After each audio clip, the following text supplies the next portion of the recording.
Welcome to Not Ashamed. I'm your host, Ashley Nordman, and I'm back today with my friend Clayton Echard. Thank you so much for being back with me. It's pretty interesting that you came to Arizona and now I'm in your house. I was literally just thinking that. Like, I flew out to Scottsdale, Yeah. interviewed you, and then now you're 10 minutes down the road. 10 minutes, yeah. Here in St. Louis. Very convenient, yes. It's convenient. So thanks for taking time to Absolutely, yeah. catch up with me. Yeah. I know we've dissected a lot of things in your life, and you've had a lot of crazy stuff going on. A little bit. Yeah, so walk me through what's happened since we last spoke. Yeah, when we last spoke, I hadn't had the big court hearing with this false accusation. This is a woman that claims she was pregnant with my twins. So we had the big day. That occurred. We had two of the other men showed up. June 10th, right? So I believe so. See, I think it was June 10th. Okay. I literally remember burning this in my memory when you Yeah. told me, because I like woke up that day thinking of you. I'm like, I hope this goes great. Yeah, I mean, to me, it felt as though it was my Super Bowl. Building up, I actually wasn't nervous. I really didn't have a ton of feeling leading up to the day. I just thought, okay, this is going to come, I'm going to show up, and I'll just do what I have to do, Yeah. and that'll be it. So what was that morning like? Like the day of going into the court house, I guess? Is that where you Yeah, went? it was. On the way there, I remember I was listening to some like EDM music. So I was just vibing. I just remember I was Getting the energy up? I was kind of I drank an energy drink. I was listening to EDM, and I felt very unfazed. Yeah. I kind of had that, almost like that Super Bowl back playing football moment where I'm like, okay, I'm going into this environment and I'm winning. Like, there's no doubt in my mind. I'm going to go in, and I prepped for it as if it was a football game. So I had that confidence on the drive there, and I just was like, I don't have a care in the world. Like, this is clearly, the ball's in my court. I'm winning this without a doubt.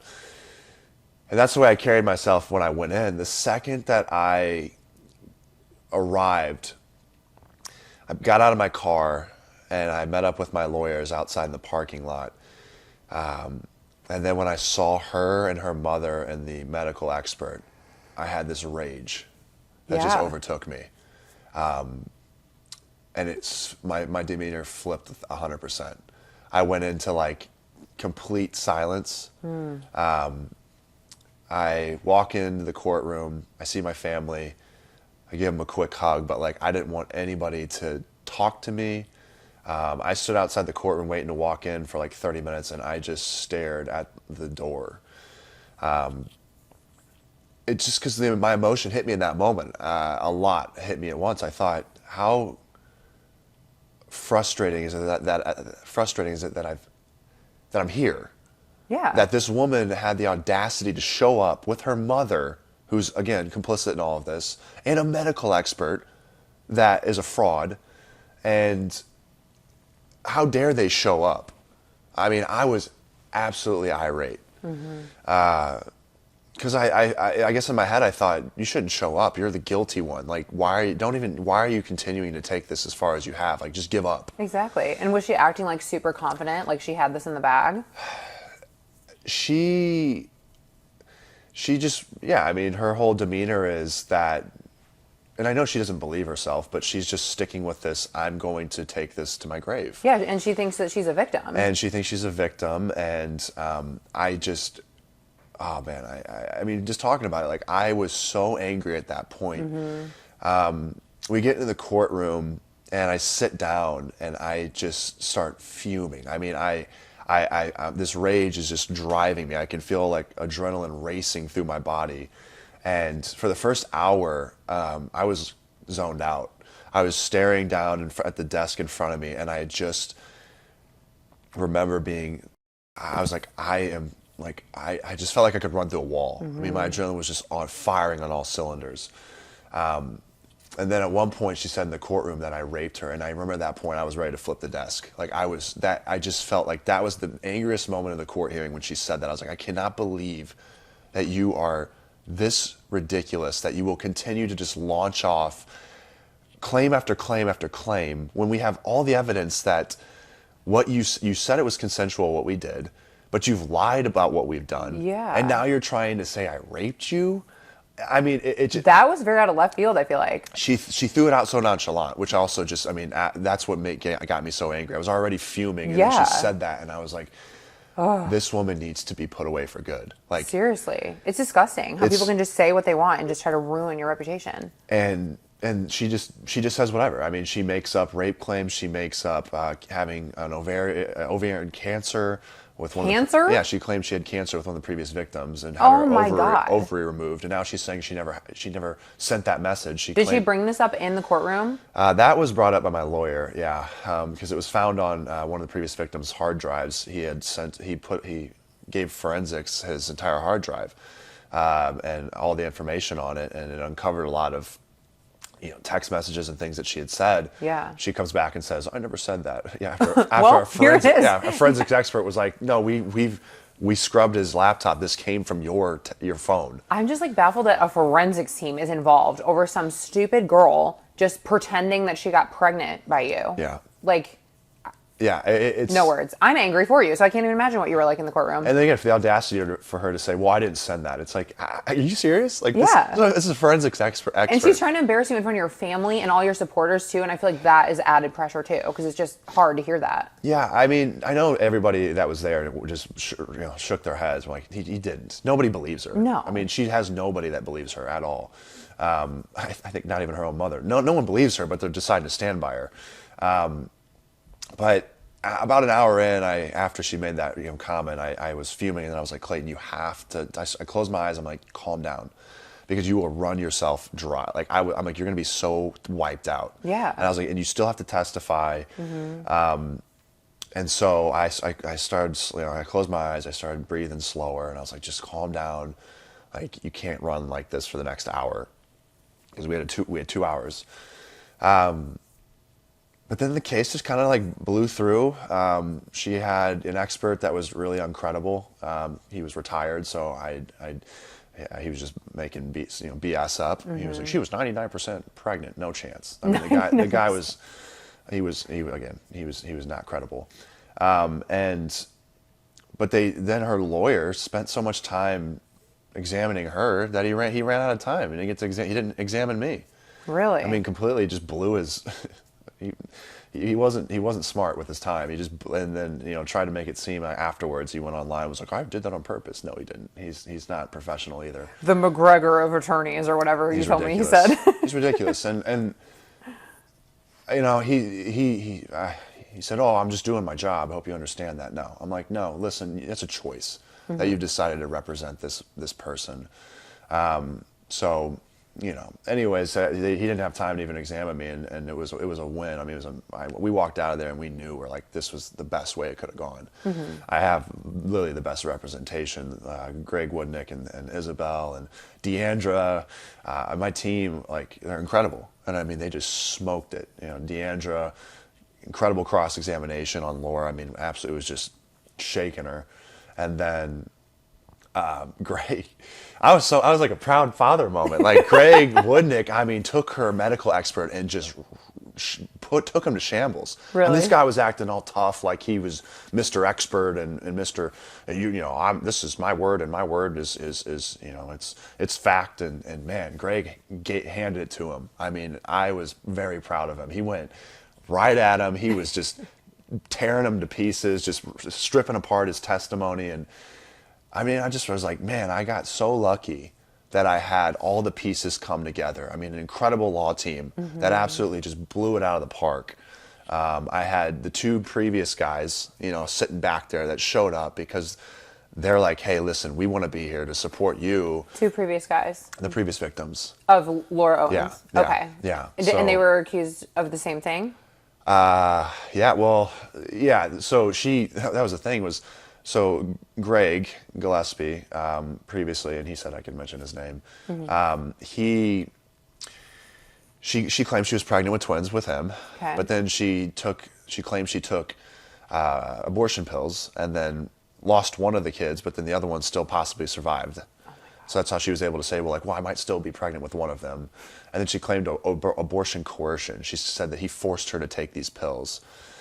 And Okay, what Planned Parenthood has record of that then? There's no records. Okay, Yeah, got it. No, she has no records. And then we found out with Mike before Greg that she claimed she was pregnant with twins too. And he didn't even remember that. He was like, I honestly thought she just said one. I didn't realize that she also claimed twins with me. Like, did he go back and look or something and you saw? When they pulled, the forensics expert, like went through combed through everything. Like he pulled up the messages and saw that she claimed twins with him. And he was like, I don't know why, but like, he's like, I guess I just forgot. Like, well, he was just probably caught up in like a pregnancy part. He didn't think of like the details maybe. I don't know. He's been dragged for... I mean, look, he's still showing up in court here 7 years later after when he... 7 years. I think it's been 7 years since when she first went after him.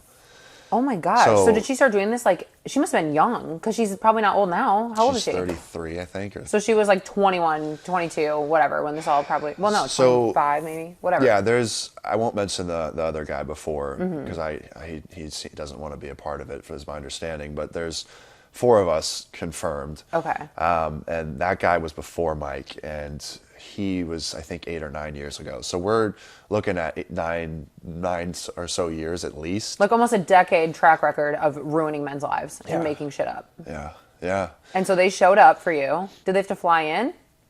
Mike did, yeah. Wow. Yeah, so, I mean, but again, I think that shows how important this is that we all want to see this stop. Yes, it has to. This is the frustrating aspect of it, is that she's gotten away with it for 9 years. Exactly. That's why I'm pushing so hard. There's people that I see out online. I don't really care what they say anymore, but they're like, "Well, he's beating a dead horse, and he won. So why doesn't he let it go?" It's like, I don't win until she gets put behind bars. That's until right. she gets stopped. Like, because me winning this case doesn't stop her. The only thing that does is her getting reprimanded, having to pay a lot of, a ton of lawyer fees to drain her account so she can't take men to court and try to drain them financially, because she has money, because her family has money and her family backs her. So we have to drain her of her money, which, I mean, there's a lot of legal fees coming that she's going to have to pay for on my end of things, plus her lawyer. And then the other part of it is like, to get her to, she's not going to admit herself. She needs help. She has mental health issues. But she won't go seek help. So the only thing we can do is get her prosecuted. I mean, that's the only way to stop her, and hopefully get her prosecuted and put away for years. Because the sad fact is, I don't even know if she gets put away for 4 or 5 years, if she's going to stop when she gets out. Really? But the point is that where we're at is we feel that she's never going to stop. So let's make sure that everyone knows who she is. Correct. Because to warn other people, at least. I've given her every out. We told her before the court, like, we basically said to her, if you admit that you have a mental health issue, and that and just say that you made this all up and you were in the wrong and you're sorry, and you can't control your actions and what you've done, you're going to go admit yourself for help. I told her, I said, well, my lawyer said to her lawyer, like, he will drop everything. And I was absolutely going to do that. I mean, I needed her to say I lied. Yeah. But I'm like, if you do that, I will not pursue you. And I think it's not even the apology you needed. It's just the fact that, like, then she's aware and she can work on it and change. But if she's not going to admit that she's aware of a problem, she's going to repeat it and then have more victims like you. And she's not shown any signs of stopping. She's writing articles now. She's attacking the judge for being biased. I mean, you're attacking a judge? Yeah. It just blows my mind. I mean, this is where this woman has no... Laura, I don't know. I for the longest time I wasn't saying her name, but now I'm like, I want it out there because, first off, she is a public figure by all definitions. Which shocks me, but I'm glad that, like, you're not afraid to say her name now, because last time we spoke you wouldn't, and I respected that, because as a man, I think that's very, like, kind of you, because you were probably still, like, rooting for her a little bit, like, hoping she would, like, get on the same page as you, and then you wouldn't have to go to court.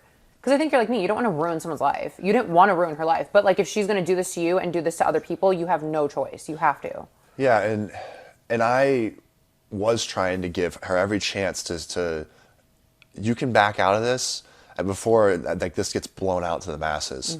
But also it's like, because I wasn't saying her name, no one was saying her name. No, yeah. And so I said, you know what? I said, that's it. I'm tired of this. She's not, I've given her every chance under the sun. I sent her a contract at one point earlier on saying like, sign this just between you and me, saying that you made this all up and I will drop all of this. Yeah. And she wouldn't sign it. And I'm like, I'm sure you want to now, but too late. But I realized, I was like, you know what? She's not going to stop. So guess what? I'm no more protection. I'm not going to give you this. And I should have, I mean, most people are like, why did you give her that in the first place? My whole thing it was like, I'm not going to try to name her because I really don't want to just destroy somebody. Exactly. But now I'm at a point where I'm like, I'm fighting fire with fire. It just is what it is because I have no alternative. I've given her I've tried to go down every path to give her grace. I've tried to give her an out, multiple outs. She's chosen this path, and the only way is to go right at her. And like that's just where I'm at now. So I have, a lot of people were fearful of her, suing them, and I'm like, you know what? I will take all this fire on me, and I'll go right at it because I am not afraid of her. I have so much anger towards her and her mother and her father and her family in general that I'm like, okay, let's do it. Let's do it. You want to play this game? Like, let's go. Like your resources versus mine. Yeah. And I have the court of public opinion behind me. There's a lot of resources, and I've been so grateful because the community of people that keeps uncovering and supporting me and posting and is tracking her every movement. Yeah. And then I see she's like, I can't go and do anything without people tracking me. That's your fault. Yeah, you created this. You did this. So, but like, I'm so grateful because this community, these people, like, it's because there's so many crime element. It is a crime, but like, there's so many crime documentary elements, and so people are like really entrenched in this. Yeah. So I can go about my day to day while these people are in here just like, oh, we found this about her. They're being detectives we found for this, you. We found this. We found this. Yeah. And it's like, sorry, like you brought this on You yourself. asked for that attention. But what did you think was going to happen? Yeah, and like you want to try to go head up, you're going to lose. Like I'll go head to head with you now because I don't want to weaponize what I have. But she's left me no choice. Exactly. And I'm still playing pretty fair. I mean, I could go lower. I've tried to be mature about it, but I'm like I could go really low. Like there's plenty of things that I've held off where I'm like, if I want to go full scorched earth on you, which like I'm starting to kind of get a little, fire under me, but I'm not full scorched earth yet. But I was like, if I wanted to, like, I'll start reaching out to all of these media sources, because a lot of the places that have covered me were people that reached out on my behalf. Yeah. But I'm like, if I really wanted to, I'll take 2-3 weeks and I'll reach out to all the major networks. Yeah. And I will just go like, I'll blast it. I want to share my story. And I might, because I'm like, I might just do it. I've been on the cusp, but I'm like, well, I also just want to live my life. Yeah. And I feel like I've got enough traction at this point. She's being referred to the county attorney, likely she's going to be investigated. So I'm like, okay, we're on the right track. So I really don't need to do anything now because like now the county attorney is aware. Yeah. And they hopefully will prosecute her. So that's really all I needed. But I'm like, if I really want to blow this up a little bit more, like I will do it. Like if you keep pushing my buttons with these stupid articles you're releasing, like I'm one button away from being pushed where I'm like, let's do it. Like, let's do it. I'll go on every single thing I can find. Yeah, and you probably should at some point if she keeps putting the gas pedal down, because at some point you can't just let her keep trying to run the narrative. And also, I think it's funny how the tables have turned, because when this first all happened, from what you told me, it was this juicy story. Oh my God, The Bachelor got this girl pregnant. It was like you were the freaking loser on this earth. And now it's funny how it's like you kind of see the whole community shifting, going like, holy shit, he's actually not guilty. And you seem so much more confident. I can tell you have people behind you now. And where before I think you were very nervous that people were not going to believe you. Yeah, well, because I just went through a previous accusation. It's guilty till proven innocent. I know that I wasn't the most liked bachelor, so I knew that the majority of people would automatically want. There were a lot of people that wanted this to be true. For sure. They wanted the juicy story to see that you got this girl pregnant. They wanted to go, thank you. This guy that I don't like is what I thought he was. Yes. A bad person, so I want to see him fail. And I keep telling people, and again, my ego a little bit, I'm like, if you want to watch me fail, you missed the opportunity. Like, it's not happening anymore. Yeah. Like, if I've just survived 2 of these instances now, like, good luck. Go find somebody else to watch fail. Right. Because, like, I'm way too damn resilient for you to ever watch it. You're going to just be pissed off continually watching me succeed at this point. Exactly. But I'd be the first one. I'm too honest. I'd be the first one to admit if it was real. So like if something comes around the next time, it's like just let me be the one to tell you. If it's like an accusation or something, and I hope I don't have another one, but like if something else comes out, just turn to me instead of going, he's guilty. Just be like, let's just wait to see what Clayton's going to say, because he doesn't take too long to like come out and say something. Right. I'm like, I don't have anything to hide. If I do something stupid, I'll just admit it and be like, yeah, I did, because I'm not as good as people think. I'm also not as bad as people think. I'm like, don't put me on a pedestal, but don't also knock me off it. Just like put me for what I am. Yes. Right? Like, I feel the same way. And I think they'll see like your character and how you're acting right now. And if something ever happens again, they're going to know like they can rely on you to be honest and shoot them straight.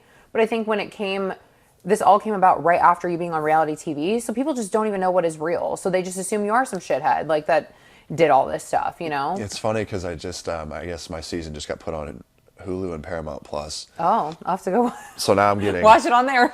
so now I'm getting a new wave of comments in my DMs. Oh, okay. You're like, great. Now we're seeing this new group of people that I just had this woman. She's like, "You piece of shit." Oh my God. I don't respond to them, but I saw it come through, and I almost sent back. Again, everyone has an ego, and I let my ego, I manage it at some points. But I almost sent back like it was 2 years ago. Like, are you like? Do you not think people can't change it? Like 2 years? Right. Like time goes on. I think it's ridiculous. I mean, when people say that, like, I can't believe you did this. I'm like, that was 2.5 years ago. Like, if you don't think that humans can change in 2.5 years, then this is really reflective on how dense you are as a person. But I don't go and type that message out because I'm like, I don't need to do that.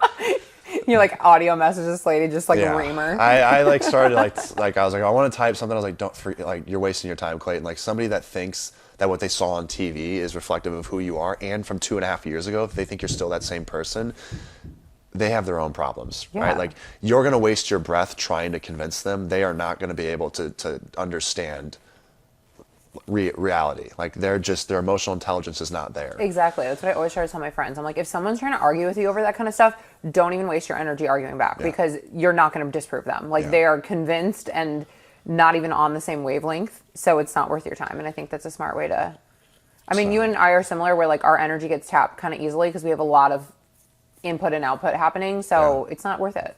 Yeah, it's just not. And again, I have enough stuff that I'm focused on now.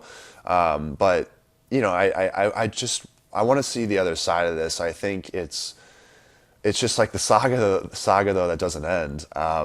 Recently her father, he was a ABC radio host for like 30 years. Oh my gosh. And now he's tried to defame me, which is ridiculous. I called Laura a pest and a cockroach on a podcast. I think it was yours. Yeah, it was yours. Yeah.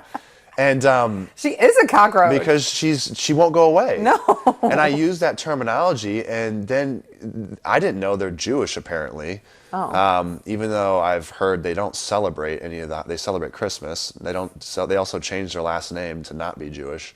It was something else. So they're not Jewish until all of a sudden they want to be now. Yeah. And apparently that those terms, pest and cockroach, are they're harmful to the Jewish community. Like they used to be used in a way that would, I guess, take down Jewish individuals during the Holocaust. But this literally ends here because you didn't even know she was Jewish. I didn't know she was Jewish. I also didn't know that pest and cockroach were used against, in an anti-Semitic way. Yeah, like in America, that is. And that was the thing where I was like, if I didn't use it that way, I didn't know that was even a thing. No. I would never want to offend that community. I don't have anything against Jewish people. But Oh my God, people are just so soft. But she tried to. Well, no, her dad tried to cancel me on that. I'm like, everyone knows, and everyone saw that, was like, this is ridiculous. Like, he doesn't have anything against Jewish people. I was like, no, I literally I didn't even know. I'm like, He's listen, reaching. I was like, I'm not the smartest guy either. Like, I'm from Missouri, and like, I shouldn't take it down on Missouri, but like, I'm just like, Yeah, come I'm on like, now. Not in that manner. I'm just like, Just guys, I'm kidding. like, don't give me too much credit. Like, I'm not the smartest guy. Like, I don't know the whole history. I mean, when they said anti-Semitic, I was like, I had to Google it real quick because I was like, oh, it's against people. I'm not like my history and all that. I mean, there's certain things that I feel like I'm confident I know, Same. and other things I'm like, I don't know the first thing about history. I know. I never. I think it's fascinating now, but growing up in high school, I never really paid attention to history. It was like my least favorite subject, that Same. in English, and so I'm like, no, you're giving me too much credit. Like I had to Google. I was like, anti-Semitic. Oh, okay. Like, you think I'm sly enough to put that in there Yeah. when I was just literally I was like, no, I just used that saying word. that she is ruthless and keeps coming back and won't stop. Yeah. So, I mean, again, like, but everyone saw it and just laughed it off. I mean, or just like brushed it off. They're like, this is ridiculous. And it was kind of pathetic. I mean, it was very pathetic, but I had to laugh because her powerful dad, you know, posts this on his story and it goes nowhere. I'm like, that's the best you have. Literally. Like you versus like my social media versus yours, like that's it. That was your best, and you just shot and it just missed the mark by a margin. And I just, again, it's ego based, but it's also, I'm like, you have nothing. No. You have nothing. Like, they're reaching. Like, you're reaching so hard. That was like your big moment, and you got squashed so quickly. I'm like, you understand that, like, you versus me, like, you stand no chance. No. You versus me and my little army behind me. You know, I'm like, you stand no chance. But she keeps fighting, and I'm like, all right, like, dig your own grave then. Like, I don't want to do this, but like, you just keep coming back. Yeah. So. Okay, so where are things now then? Like, how did the court, you kind of like walk me through the court case, and like now her dad and all these people are trying to like still come at you, but like now what's next? Yeah, so we hope that she gets prosecuted. So Okay. that's, you know, that should be underway, hopefully. And that would be like another trial kind of thing, or how does that Yeah, even... if they decide to move forward, the county attorney with prosecuting her, then they will basically, instead of it being me versus her in court, it'll be the county attorney versus her. Okay. So that'd be To great. like charge her. Yeah, to charge her Okay. on. So she was referred for perjury and physical tampering of evidence. Okay. So both criminal charges. Yeah. And so yeah, they're felonies. They're class 6 felonies, I believe. So. And you can go to jail for that? Yep. Hell yeah. And she's done it not only with me, but with the previous men as well. So there's the potential that they could stack. Yeah, it's a track record now. You know, they yeah. could stack multiple charges or instances, and so yeah, I mean, she could face 6 years in prison if they're able to basically just trap from me to the previous men. Yeah. She's done this across state lines, so I don't know if like they'll refer her. They could possibly, if they find her guilty, like maybe the county attorney might talk to the district attorney, and you know and in San Francisco, and you could see them start pick up charges. So there's a lot that could happen. Mm-hmm. And at this point, the nice thing is that I'm like, well, it's out. I'm not doing anything. Like, I'm not the one that has to fight this now. They're the ones that can take this. And doesn't that feel so good? You finally have like support, how you've just been wanting for so long. Yeah, I mean, to be honest with you, I didn't have support for the first few months, so I just kind of just dealt with it. I'm like, it is what it is. And then when people come around, it feels good, but you also go, well, I was so used to not having support. Yeah, it So feels weird. I really don't. I mean, I'm not gonna say I don't need it, but I'm like, I already got through this myself. I got this far. through this without you also. Again, and I'm not saying that I'm very grateful for everyone that supported No, me. I get it. It's just like you already got through the hardest part alone. So the support is appreciated, but you kind of don't even know what to do with it at this point because you already got yourself here alone. Yeah, and I feel. And it's also hard too because like I know like you and I have gone through a lot of similar things, and sometimes you kind of have walls up too because it's like, okay, well now you want to support me, but you didn't before, and the real people I feel like would have supported you all along sometimes. So it's kind of like a tricky mentality. I mean, I don't actually. That came out recently. There were a few people that got frustrated because a couple individuals said, "Well, no one wanted to support him," and you know, and now like, what does this say about the community? And I saw that actually, and I honestly never really was upset by the fact that certain people didn't speak up, because my whole thing is, I'm like, you don't have to speak up unless you really want to. And it's a private matter. I agree. I think it's like we're adults here, and it's like we all have our own lives to live, and it's not that these people don't care. It's just that they don't want to get involved. We'll get back to the podcast in just a moment. This episode is sponsored by AN Skin, your answer for all things skincare and beauty. Our medical-grade products, made in the USA, use high-quality ingredients and are clinically proven to give you clear, healthy, youthful skin. Everything is cruelty-free. Visit anskinbeauty.com to shop now and regain your confidence. Now, back to the episode. There was comments about how these individuals, you know, no one came to Clayton's defense, and they should have said something, and it shows their true colors. And you know, I personally felt that when this all came out, that, you know, these individuals had to protect their own, you know, credibility and character, and you know, I think some of them were like, well, I don't think Clayton did this, but can I stand behind this? I mean, because the second I put myself behind this, I'm now entrenched in it. For sure. Just by association. And so there were certain people that I knew weren't going to say a word because they couldn't, because they're in positions where they have a lot going in their lives. And it's like, to put myself right in the middle, and fire for what? I got a lot of people that sent me messages privately, and that was enough. I didn't need the public support. I mean, I wasn't really ever that bothered by it.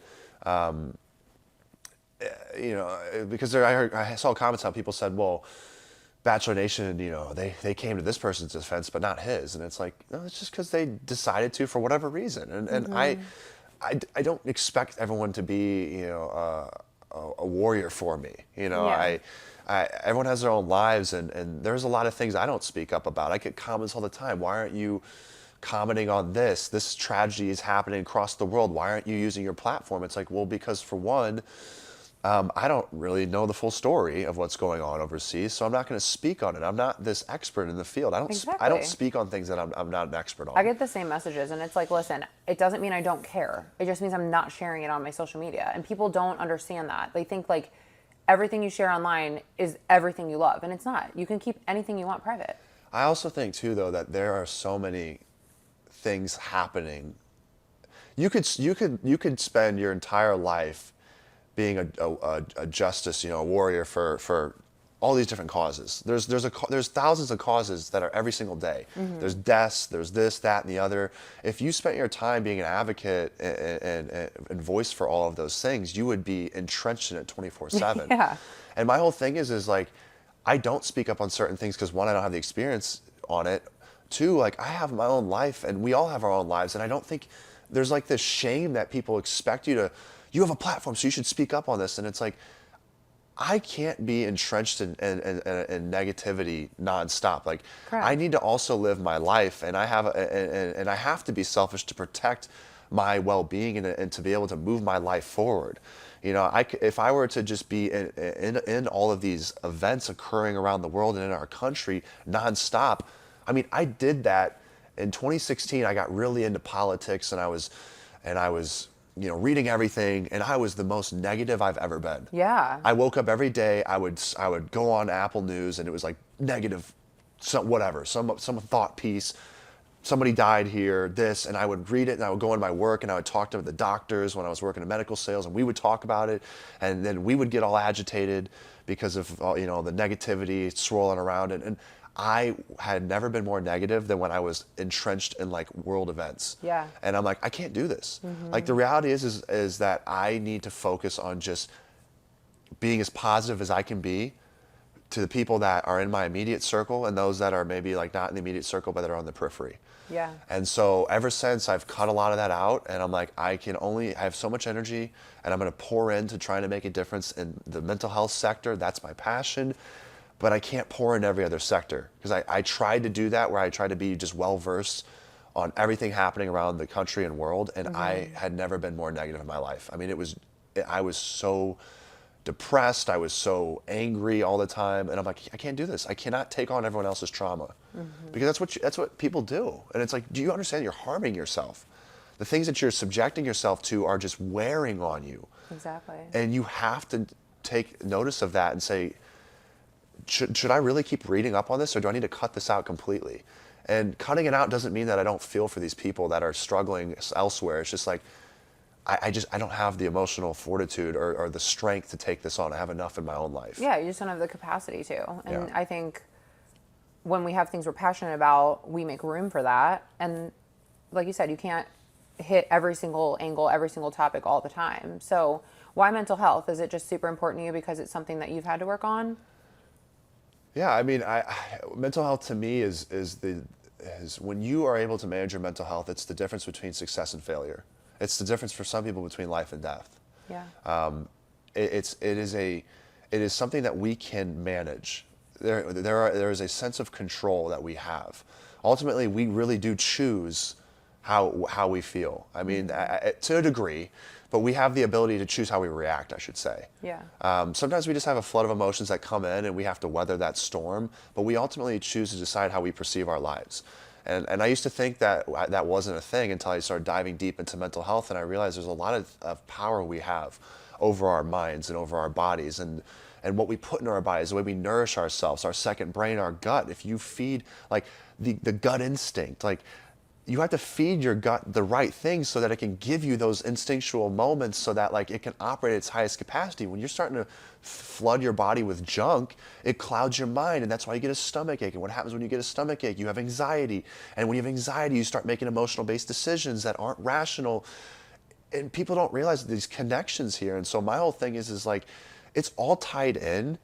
And if you're waking up every day and you're feeling terrible, it's probably a lot of lifestyle decisions that you're doing yourself. And you have a choice to make it, to make changes, small changes that add up to larger changes over time. A lot of people, and I used to be really sensitive about this, because they're like, do you think I choose to be in this position? And it's like, I used to say, no, I'm sure you don't want to be in this position. They don't want to be. They don't want to be upset and depressed every single day, but they are in a way choosing to be in that position, because they're choosing to take the victim route. Yeah. And nothing goes my way. And I used to do this, so that's why I can speak on it. I used to say, here's a big one I learned recently. I grew up here in a small town in Missouri, and we had enough, but there was really no insanely wealthy individuals. I remember whenever people would talk about California and these individuals with extreme wealth, everyone would say, well, those individuals are fake. You know, they're rude. All they care about is money. They're just so superficial. Mm-hmm. And so there was a negative connotation attached to wealth. And so because of that, I could never attract wealth. Because whenever wealth would come in my vicinity, I had this notion, this belief that that attracting wealth makes you a superficial person. Yeah, that it was like bad. And so I would repel it. Mm-hmm. Not purposely, but it was my subconscious repelling it. For sure.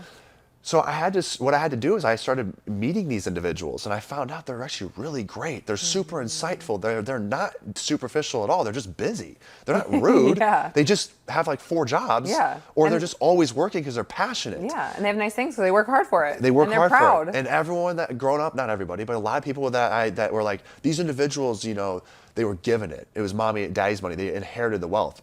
No, I've met a lot of self-made millionaires, a lot, and they weren't given anything. No, they worked their ass off. They decided that I'm going to get this at all costs, and no matter how much it evades me, I'm going to keep fighting for it until I get it. Yeah. And there's a guy here locally. I love his story, Andy Frisella.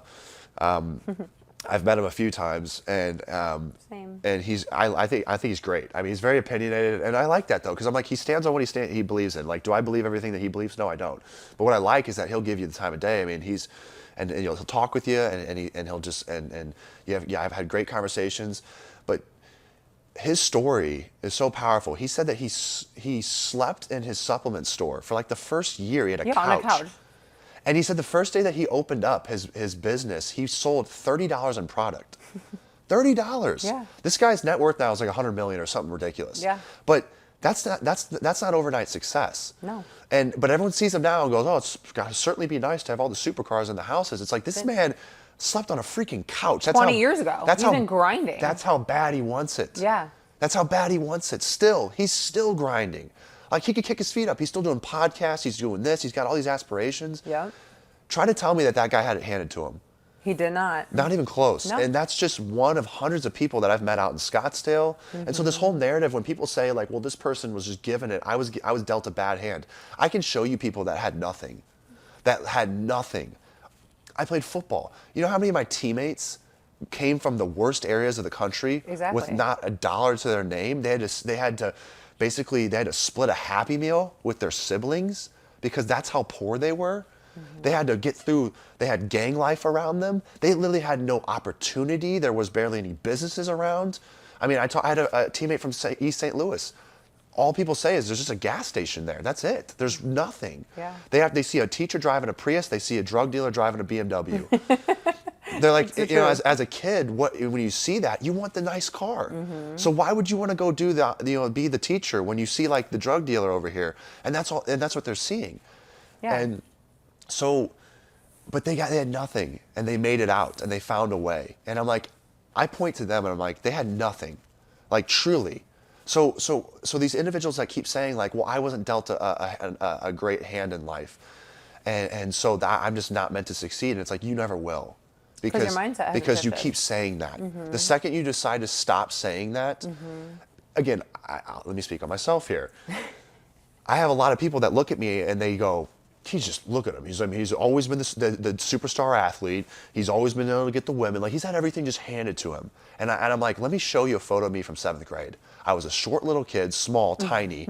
Okay, I was picked on, beat up, made fun of.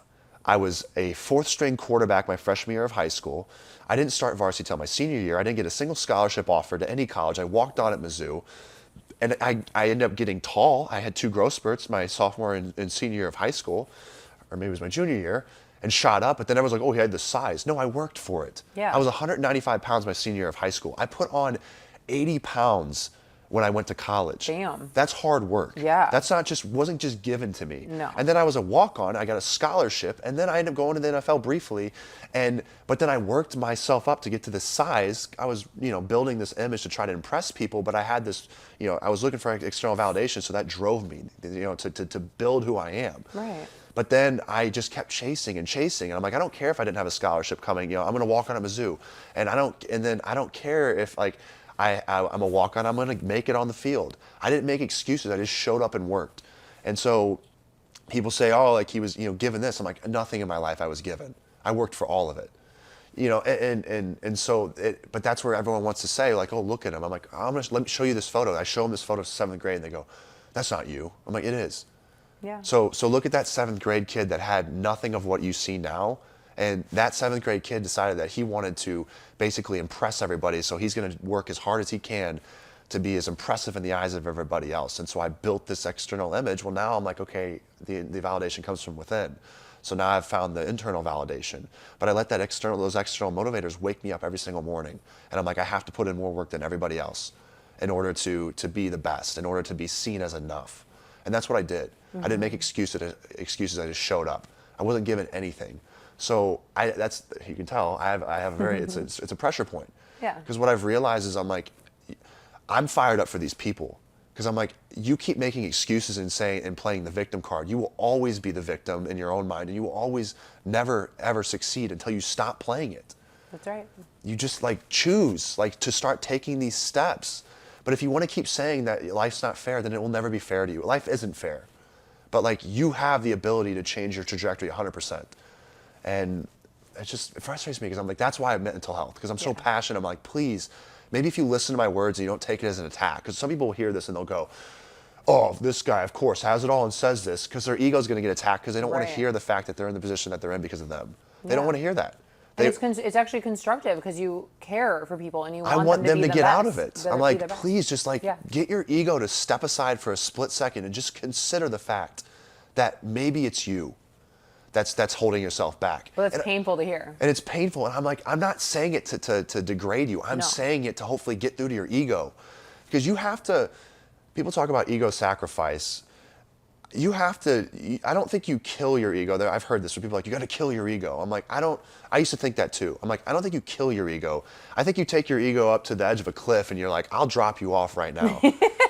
You basically tell your ego, you pull your ego up to the brink of death and you say, if you don't realize that I'm the boss here, I'm the one in control of you. I need you certain days, but if you don't realize that I'm the one here that has the power, that's what I think you have to do. You have to take your ego to a place of no, I'm in charge, because most people let their egos dictate their life and control them. Yeah. And so you don't kill the ego, you need your ego. When things get tough, my ego's the one that's like, hey, you remember when you got through this? We're getting through it again. Look at yourself, look what you've built. You're the man. So let's go. That's what my ego, you need that. So you don't kill it, you just basically have to get control of it. And a lot of these people have no control over it. So anyways. No, I love I'm speaking hearing that. because I got this coffee fired up, and I'm just fired up because I want people to say I was playing it safe with people, but now I'm like, I'm not going to play it safe anymore. I'm going to just say it how it is. If you get offended by it, understand I'm not attacking you. Right. I have no intention. No. I'm trying to get through to you, because I don't want to see you be depressed. I don't want to see you feel like a victim. I want to see you win. But you have to hear the hard news that you're the one holding yourself back. It's nobody else. It's nobody else. Are certain people maybe making it harder for you? Yes.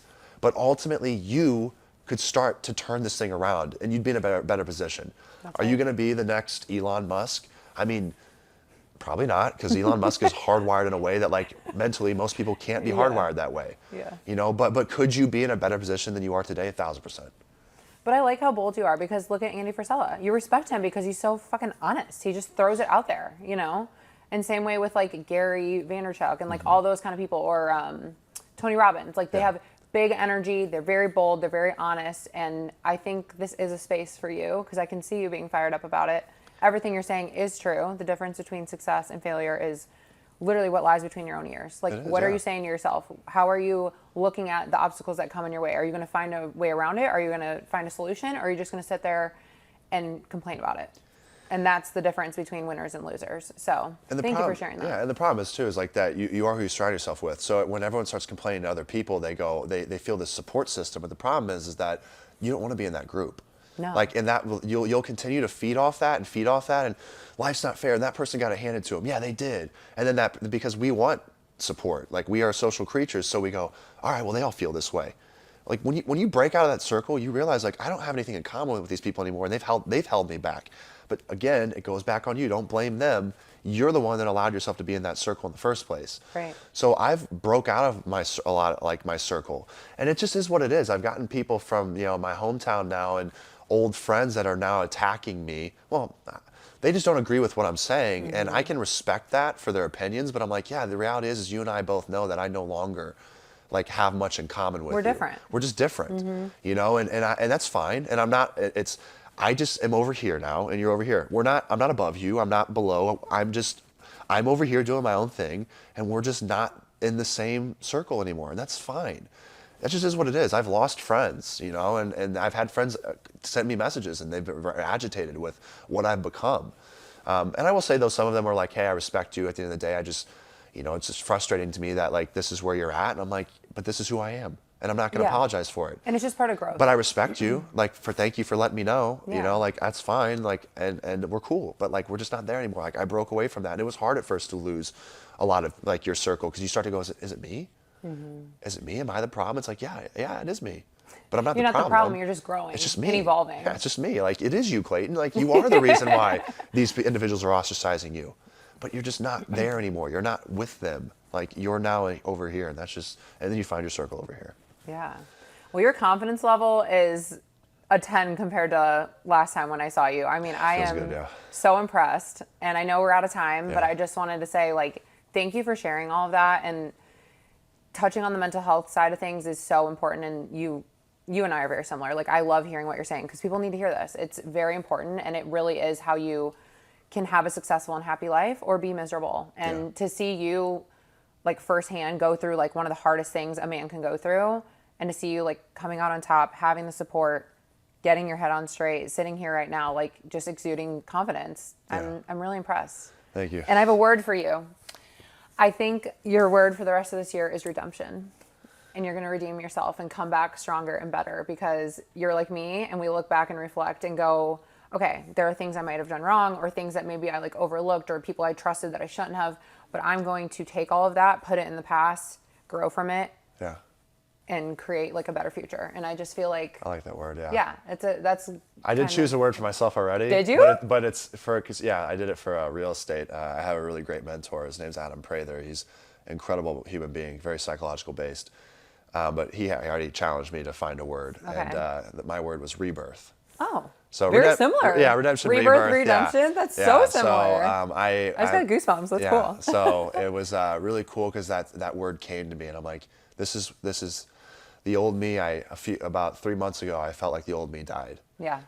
It almost like felt like I needed to mourn it, Mm-hmm. but I realized, I'm like, you're not that person anymore. And now, like, again, like, the people from your past are literally messaging you, showing you you're not that person. That old Clayton's gone. I was like, there is no more version of the old Clayton anymore. Like, this is who I've become now. Mm-hmm. More confident than ever, excited, passionate about where I'm at, and yeah. So redemption is a big part of it. But I think redemption, though, the thing is like, I just see it more as like, I don't know, maybe redemption in my head is kind of like, okay, I went through this really, by the time I was torn down, I was knocked down in the corner, now it's time to build back up, and which is what I did. But I like, I like that term, and I like rebirth, though, because to me, rebirth is like, okay, like, you're starting anew. You're Exactly, starting like fresh. a fresh start, and And, that's I think yeah, that might be and yeah. so yeah, I like both. I like both too. Thank you for that. Well, thanks for coming back on. It was so nice to catch up with you. Yeah, thank you so much. I hope you have a great future ahead with all of this stuff, and I'm going to be rooting for you with all of the craziness, and it looks like it's going to be really positive. So, Yeah, absolutely. Thank you so much. yes, thank you. Well, thank you guys so much for listening, and until next time, be loud, be proud, and be shameless. For more information, visit us at anskinbeauty.com to shop all our medical grade skincare.